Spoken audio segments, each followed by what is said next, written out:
കഥ. പിടിച്ചോ. എന്താ ഇത്? ഒരു നീണ്ട കഥ.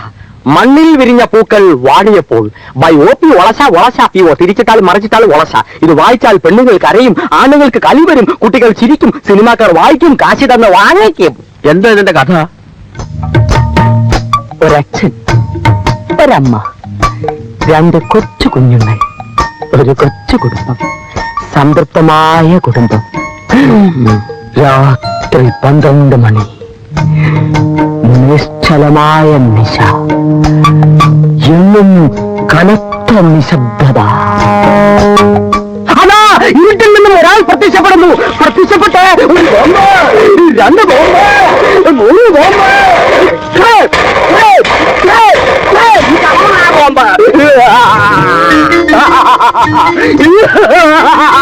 നിർത്തറയുമ്പോക്കി തോന്നി ദിവസം കാണിക്കാൻ എന്റെ പറവ് ചന്തയെന്ന് വിചാരിച്ചോ? അയ്യോ, സാറിനെ ഒന്ന് ഇംപ്രസ് ചെയ്യാൻ വേണ്ടിയായിരുന്നു. കുട്ടികൾ 2 ഓടി, അച്ഛനും അമ്മയും മരിച്ചു. ഓട്ടത്തിനിടയിൽ അവർ വേർപിരിയുന്നു. സെന്റിമെന്റ്. ഓട്ടത്തിനിടയിൽ അവർ പാട്ടിൽ വലുതാവുന്നു. വില്ലനെ കണ്ടുമുട്ടുന്നു, പ്രതികാരം തീർക്കുന്നു. ചേട്ടനും അനിയനും ഒന്നിക്കുന്നു. ഒരാളുടെ കാമുകിക്ക് വേണമെങ്കിൽ ക്യാൻസറോ സ്വൽപ്പ കിഡ്നി ട്രബിളോ ആകാം. അതിനൊരു സൈഡ് ട്രാക്ക് വേറെ ചേർത്തിട്ടുണ്ട്. തീർന്നോ? വേണമെങ്കിൽ കുറച്ച് ഇലാബറേറ്റ് ആയിട്ട് പറയാം. ഇനി ഒരക്ഷരം മിണ്ട നിന്റെ കിട്ടി ഞാൻ തീർക്കും. എന്നോട് വേണം. ഇങ്ങനെയുള്ള ചീപ്പ് കഥകളൊന്നും ഞാൻ പ്രസിദ്ധീകരിക്കില്ലെന്ന് നിനക്ക് അറിഞ്ഞൂടെ? എന്റെ പേരെന്താണെന്ന് അറിയാമോ? അറിയാം. MT ദാമോദരൻ. മഹാനായ ടൈം എഡിറ്റർ ദാമോദരൻ. മഹാതെണ്ടി എരപ്പാളി ദാമോദരൻ എന്നും പറയും. നിന്റെ തന്ത പറയും. പുള്ളിക്കാരൻ പറയും. നല്ല വിവരമുള്ളവനായിരുന്നു എന്നാ നാട്ടുകാർ പറയുന്നത്. നാട്ടുകാർ പറഞ്ഞു കേട്ട അറിവല്ലേ നിനക്കുള്ളൂ. നിന്റെ തള്ളയൊന്നും പറഞ്ഞിട്ടില്ലല്ലോ. മനുഷ്യനെ മെനക്കെടുത്താൽ പോകാം. സാർ ഏത് തരത്തിലുള്ള കഥകളാ പബ്ലിഷ് ചെയ്യുക? ആധുനിക സാഹിത്യ സൃഷ്ടികൾ, അല്ലെങ്കിൽ ശുദ്ധഹാസ്യം. അതുമല്ല കുറച്ചും കൂടെ കിഴിപ്പോട്ട് ഇറങ്ങുകയാണെങ്കിൽ നമ്മുടെ എന്റെ ഇന്നലകൾ പോലെയുള്ള സാധനങ്ങൾ. നിന്റെ ചുളുവിരട്ട് പണികളൊന്നും എന്റെ അടുത്ത് എടുക്കണ്ട. ഇപ്പോൾ ഞാൻ പോകുന്നു. പക്ഷെ പൂർവാധികം ശക്തിയോടെ ഈ OP വളച്ച തിരിച്ചു വരും. ആ ഏറുപിടക്കം കൊണ്ട് ഇതിനകത്തേക്ക് കയറിയേക്കരുത്.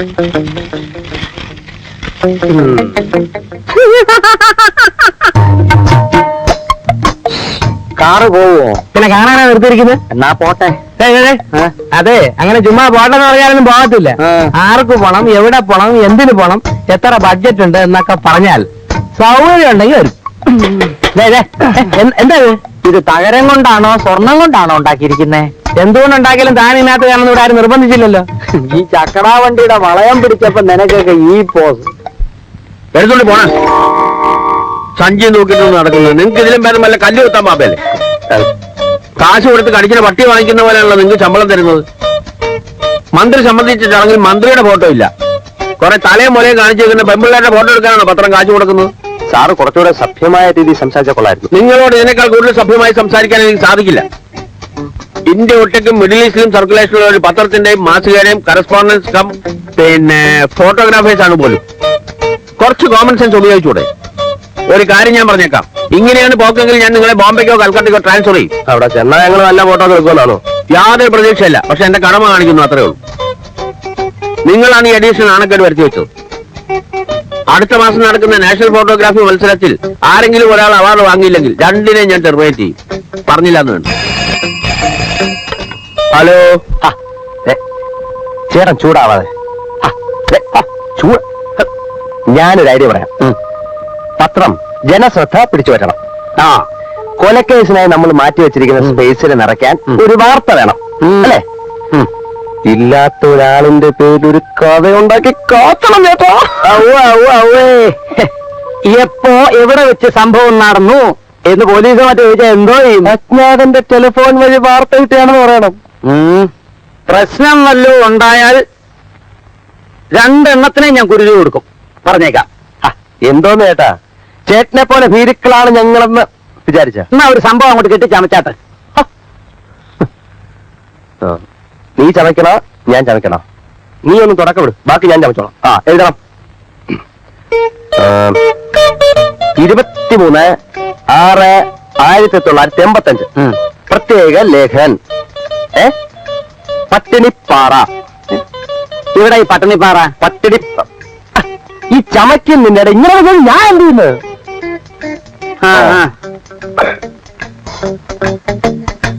എട്ടുവീട്ടി തറവാട്ടിലെ ഇപ്പോഴത്തെ അവകാശിയും അനേകം തൊഴിലാളി കുടുംബങ്ങളെ വഴിയാധാരമാക്കിയ ഒരു ചരിത്രവുമുള്ള എട്ടുവീട്ടിൽ രാഘവൻപിള്ള ബുധനാഴ്ച രാത്രി 4 ഹരിജൻ യുവതികളെ ബലാത്സംഗം ചെയ്ത് കൊന്നിരിക്കുന്നു. അത് മതി. അവശ വിഭാഗങ്ങളെ കയ്യിലെടുക്കാൻ, ആവേശം കൊള്ളിക്കാൻ അത് മതി. ബുധനാഴ്ച രാത്രി ഒരു 12 മണിയോടടുത്താണ് സംഭവം. ദൂരെയുള്ള ഗ്രാമത്തിൽ പകലന്തിയോളം പണിയെടുത്ത് തളർന്ന മതാനസ്ഥകളായ 4 ഹരിജൻ യുവതികൾ പട്ടിണിപ്പാറയിലുള്ള ഒറ്റയടിപ്പാറയിലൂടെ നടന്ന് അപ്പോൾ മദ്യപിച്ച് മതോന്മത്തനായി കൂട്ടുകാരോടൊപ്പം ഒറ്റയടിപ്പാതയിൽ നിൽക്കുകയായിരുന്ന എട്ടുവീട്ടിൽ രാഘവൻപിള്ള ഹരിജൻ യുവതികളെ കടന്നു പിടിക്കുന്നു. കൂട്ടുകാരുടെ സഹായത്തോടെ വീണ് കിടക്കുന്ന ഒരു തെങ്ങിൽ കെട്ടിയിട്ടാണ് തീയാൻ കാര്യം സാധിച്ചത്. തുടർന്നുള്ള നാടകീയ മുഹൂർത്തത്തിൽ 4 സ്ത്രീകളും കൊല്ലപ്പെട്ടിരിക്കുന്നു. ബാക്കി മനോഹർമ്മ പോലെ നടത്തണം. ശരി, 8 ഓളത്തിൽ മതിയോ? ശാലം ഭാവന യൂസ് ചെയ്യണം.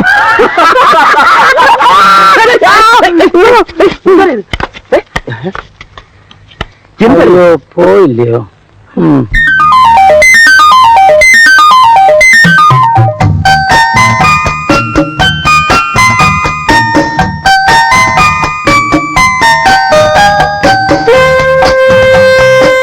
சார் இது வந்து இது அங்கே பாரு இது வந்து ரியல் போட்டோவா அதான் அந்த வந்து பெயிண்டிங்கா?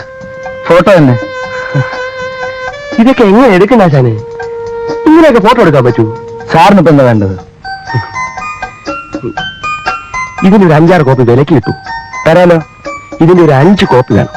അർജന്റാ, ഞാൻ വൈകുന്നേരം വരാം. ആ സ്ഥലത്ത് വെയിലടിച്ചാലെങ്കിലും ഒന്ന് എണ്ണീറ്റൂടെ? സർക്കാർ ഓഫീസിലല്ലേ ജോലി? ഒന്നാമതെ കയ്യാലപ്പുറത്ത് തേങ്ങ പോലെ പണിയിരിക്കുന്നത്. ഒരു ചെറിയ കാരണം കിട്ടിയാൽ മതി, കളവൻ ചവിട്ടി പുറത്താക്കും. ഉപദ്രവിക്കാതെ പോരെ, ഉറങ്ങാനും സമ്മതിക്കൂല. നിനക്ക് തോന്നുമ്പോ എണീറ്റ് വായും പൊളിച്ചങ്ങ് വാ, ഉരുട്ടി വെച്ചേക്കാം. ശരി, എന്നാ സൗകര്യം പോലെ ഉറങ്ങിക്കോ.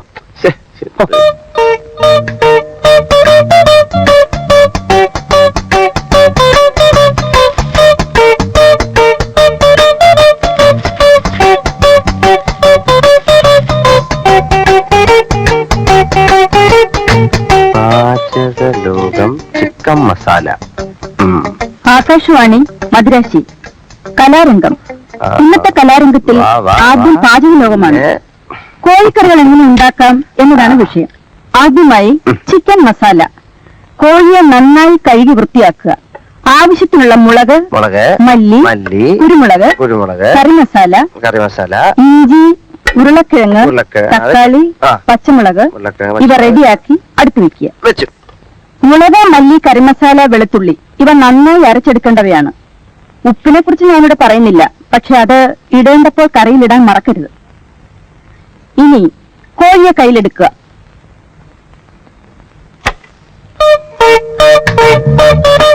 ഇനി മെല്ലെ ശ്വാസം അകത്തേക്ക് വലിക്കുക. കൈകൾ ഇരുവശത്തേക്കും അകത്തുക. ശ്വാസം മെല്ലെ വിട്ടുകൊണ്ട് പൂർവ്വസ്ഥിതിയിലേക്ക് വരിക. എന്നിട്ട് കാലുകൾ ഇരുവശത്തേക്കും അകത്തുക. കഴുത്ത് മുകളിലേക്കും വീണ്ടും താഴേക്കും കൊണ്ടുവരിക. വീണ്ടും പൂർവ്വസ്ഥിതിയിലേക്ക് വരിക. കാലുകൾ രണ്ടും തറയിൽ ഉറപ്പിച്ച് നിവർന്നു നിൽക്കുക. കൈകൾ മുന്നിലേക്കും പിന്നിലേക്കും കറക്കുക. അതുപോലെ തലയും കഴുത്ത് ലൂസാക്കി കറക്കുക.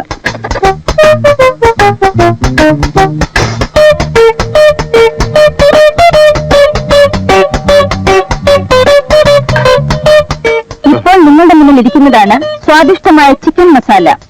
ഇനി വൃത്തിയായ പാത്രത്തിൽ സാലഡുകളോടൊപ്പം വിളമ്പിയാൽ മാത്രം മതി. ഇന്നത്തെ പാചകലോകം ഇതോടെ അവസാനിക്കുന്നു.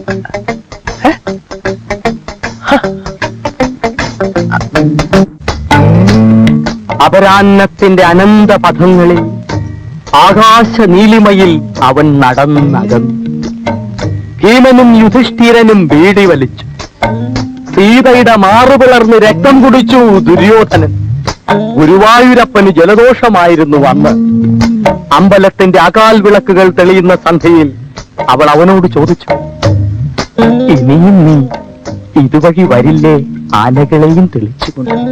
എങ്ങനുണ്ട്? നിന്റെ തലയ്ക്ക് വല്ല അസുഖമുണ്ടോ? ഇല്ല. പിന്നെ എന്താ അതിന്റെ അർത്ഥം? സാർ ആധുനികമേ പബ്ലിഷ് ചെയ്യൂ എന്ന് പറഞ്ഞതുകൊണ്ട് സ്വപ്പ കഞ്ചാവ് അടിച്ചുകൊണ്ട് എഴുതിയതാ. കഴിഞ്ഞ തവണ പറഞ്ഞ അതേ ബോംബ് കഥ തന്നെ, സ്റ്റൈല് മാറിയപ്പോ ഇങ്ങനെ ആയിപ്പോയി. എടാ മരമണ്ടം കഴുതേ, ദോ, നിനക്ക് പറ്റിയ പണി എന്താണെന്ന് ഞാൻ പറയാം. ഇതല്ലേ എനിക്കറിയാം. പക്ഷെ അവന്മാർക്ക് ഇപ്പൊ യൂണിയൻ ഉണ്ട്. അതുകൊണ്ട് അതേ സ്റ്റാറ്റസ് ഉള്ള വേറൊരു പണി ഞാൻ നോക്കി. ഒന്നെങ്കിൽ ഒരു എഡിറ്റർ ആകുക, ഇല്ലെങ്കിൽ ഒരു സാഹിത്യകാരനാകുക. അതൊന്നുമല്ല ഞാൻ പറയാൻ വന്നത്. നീ കോമഡി എഴുതണം, ആ. മറ്റൊന്നും വേണ്ട. നിനക്ക് പറ്റിയ അബദ്ധങ്ങൾ മാത്രം കുറിച്ചിട്ടാ മതി. അത് തന്നെ ധാരാളം ഉണ്ടല്ലോ. അതെങ്ങനെ ഒരു കഥയാകും? ഹാസ്യത്തിന് കഥ വേണ്ട, സിറ്റുവേഷൻ മാത്രം മതി. ഫോർ എക്സാമ്പിൾ, ഞാൻ ഇല്ലാത്തൊരു ന്യൂസ് ഒരു ചുറ്റുപാടിൽ ഇല്ലാത്തൊരാളെ കുറിച്ച് പ്രസിദ്ധീകരിച്ചെന്ന് വിചാരിക്കാം. അയാൾ ശരിക്കും ഉണ്ടായി. അയ്യോ, അതെങ്ങനെ? അങ്ങനെ സംഭവിച്ചോന്ന് സങ്കല്പിക്കുക. അയാൾ എന്നോട് എങ്ങനെ പെരുമാറും? അത് പറയാൻ പറ്റില്ല. ആളിന്റെ സ്വഭാവം പോലെ ആ പെരുമാറ്റമാണ് കോമഡി. നീ ഒന്ന് അയാൾ എന്നോട് എങ്ങനെ പെരുമാറും ഊഹിച്ചു പറ, നിനക്ക് കോമഡി മനസ്സിലാവും. അത് ആ! അത് തുണയുണ്ടെങ്കിൽ ഇറങ്ങി വരില്ല. വീട്ടിൽ ലാഭം വേണ്ട ഏതോടാ മാനവെന്ന് പഠിച്ചത്. നിന്റെ പത്രം ഞാൻ അവസാനിപ്പിക്കൂടാ. എടാ, ഇതിനകത്ത് ചങ്കരപ്പുള്ള ഒരു ചെറ്റ ഇരിപ്പില്ലടാ. ഉണ്ടെങ്കിൽ ഇറങ്ങി വരില്ല. കുറ്റും കൊലയും ജോലി ഒന്നും എനിക്ക് പുത്തരി എല്ലാം മാറിയത്. എല്ലാത്തെയും ഞാൻ ബോംബിട്ട് നശിപ്പിക്കും. ഞാൻ കൊലമരത്തിൽ കയറിവിട. ഇറങ്ങി വരണോ അവൻ ഞാൻ ഇങ്ങോട്ട് വരണോ? ആരുടെ ഇവിടെ ചാടുന്നു? ഇപ്പൊ ഒരു കുത്തു കേസ് ജയിലിൽ നിന്ന് ഇറങ്ങിയതേ ഉള്ളൂ. പേര് 8 വീട്ടിൽ രാമപിള്ള.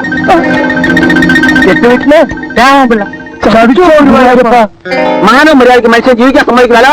അയ്യോ, തല്ലല്ലേ? ഞാൻ പറയുന്നത് കേക്ക്. ഞാനല്ലേ എഴുതി. എല്ലാവരാ ഉടുപ്പേന്ന് വിടെ ഉടുപ്പേന്ന് വിടെ. ഞാൻ കാണിച്ചു തരാം. വന്നത്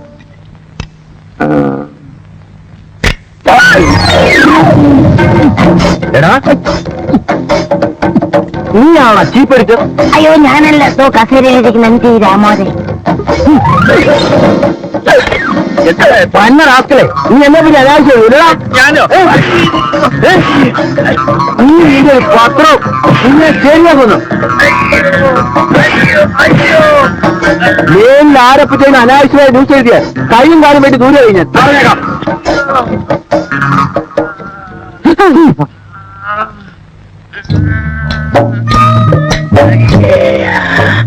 ആകാരത്തിന് വല്ല അംഗഭംഗവും സംഭവിച്ചോ സാർ?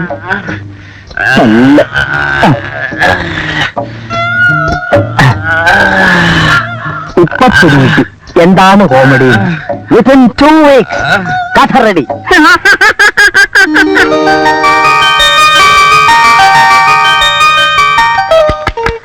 പ്രിയപ്പെട്ട സുഹൃത്തുക്കളെ, സഹപ്രവർത്തകരെ, നമ്മുടെ എല്ലാം പ്രിയങ്കരനായ mister Anilkumar national press photography മത്സരത്തിൽ 1ാം സമ്മാനം കരസ്ഥമാക്കിയിരിക്കുന്നു എന്ന സന്തോഷ വാർത്ത സ്നേഹപുരസ്സരം അറിയിച്ചുകൊള്ളുന്നു.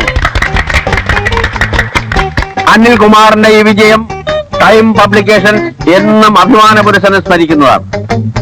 ഫോട്ടോഗ്രാഫിയുടെ നൂതന സങ്കേതങ്ങളെ കുറിച്ച് ഗവേഷണം നടത്താൻ ടൈം പബ്ലിക്കേഷൻ സ്വന്തം ചെലവിൽ അനിൽകുമാറിനെ ബോംബെക്ക് അയക്കാൻ തീരുമാനിച്ചിരിക്കുന്നു. അങ്ങനെ അതിന്റെ ബോംബെക്ക് അയക്കുകയാണെങ്കിൽ എന്നെ അയക്കണം. നീ എന്ത് കോപ്പ് കാണിച്ചിട്ട് നിന്നെ ബോംബെക്ക് അയക്കണം? നിന്നെ പൂട്ടർക്കൊക്കെ അയക്കാം. ആ ചോദ്യം ഇവരോട് ചോദിക്കണം. ഏതോ ഫോട്ടോ സ്റ്റുഡിയോന്ന് കാശ് കൊടുത്ത് ഫോട്ടോ വാങ്ങിച്ച് അവാർഡ് വാങ്ങിച്ച ഫോട്ടോഗ്രാഫർ ആവും. എടാ, അസൂയക്കും കഷണ്ടിക്കും പണ്ടേ മരുന്നില്ലെന്ന് വിവരമുള്ളവർ പറഞ്ഞിട്ടുണ്ട്. സ്വന്തം പലയുടെ കുത്തി നാറ്റിക്കണ്ട. നിങ്ങൾ രണ്ടുപേരും കള്ളന്മാരാ. ആ വിവരം നാട്ടുകാരെ അറിയിച്ച് പത്രത്തിന് നാണം കെടുത്തണ്ട. അല്ലെങ്കിലേ പത്രം മാറി. ഇനി ഇവരെ ബാംബെക്ക് അയച്ചാ ആ നാറ്റം ബോംബെ വരെ എത്തും. ഫോട്ടോ കട്ടതോ മോഷ്ടിച്ചതോ എന്നുള്ളത് എനിക്കൊരു പ്രശ്നമേ അല്ല. നാണമില്ലാത്തവന്റെ പ്രശ്നത്തിൽ ഒരു ആല് കളിച്ചാൽ അതും അവനൊരു തണലാണെന്ന് ഷേക്സ്പിയർ പറഞ്ഞിട്ടുണ്ട്. അതുകൊണ്ട് അനിൽകുമാറിന് ബോംബെക്ക് അയക്കാനുള്ള എന്റെ തീരുമാനം പാറ പോലെ ഉറച്ചതാണെന്ന് ഞാൻ എല്ലാവരെയും അറിയിച്ചുകൊള്ളുന്നു. കയ്യടി.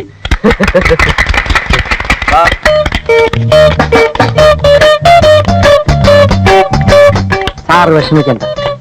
ഫ്രാഡുകൾക്ക് ഈ രാജ്യത്ത് രക്ഷയുള്ളൂ. എന്നിട്ടും എന്തുകൊണ്ട് സാറ് രക്ഷപ്പെടുന്നില്ല എന്ന് ചോദിച്ചാൽ സാറിന്റെ ഫ്രാഡ് പണികൾ സന്ദർഭത്തിനൊത്തു എരുന്നില്ല എന്ന് ഞാൻ പറയും. അതുകൊണ്ട് സാറത് വയറ്റണം വയറ്റി പിടിക്കണം